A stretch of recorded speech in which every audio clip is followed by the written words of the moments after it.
అందరికీ ఉగాది శుభాకాంక్షలు. మీరు ఆయురారోగ్యాలతో, అష్టైశ్వర్యాలతో విలసిల్లుతూ ఉండాలని ఈరోజు మనస్ఫూర్తిగా కోరుకుంటున్నా.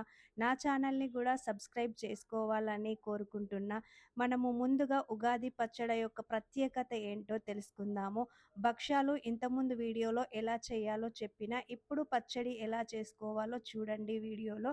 మరి దుఃఖం విలువ చెప్పే చేదు, ధైర్యం నింపే వగరు, నేర్పు కోసం పులుపు, ఆనందానికి తీపి, ఓర్పును పెంచే కారం, ఉత్సాహాన్నిచ్చే ఉప్పు, ఇవన్నీ ఉంటేనే మన జీవితం చాలా సక్రమంగా ఉంటుంది. కాబట్టి తప్పకుండా ఇవన్నీ వేసుకొని మనము పచ్చడి చేసుకుంటాము. ఈ పచ్చడికి ఎంత ప్రత్యేకత ఉందో విన్నారు కదా. మరి దీనితో పాటు శొంఠి మిరియాల పౌడర్ కూడా వేసుకుంటే మనకి ఆరోగ్యానికి చాలా మంచిది. తప్పకుండా ట్రై చేయండి, చాలా చాలా బాగుంటుంది. భక్ష్యాలు నేను ఇంతకుముందు వీడియోలో చెప్పిన కాబట్టి మీరు అందులో చూసి భక్ష్యాలు చేసుకోండి. పచ్చడి మాత్రం కొంచెం డిఫరెంట్గా చేసిన తప్పకుండా ట్రై చేయండి. చూడండి, షడ్రుచులకు ఎంత ప్రియారిటీ ఉందో.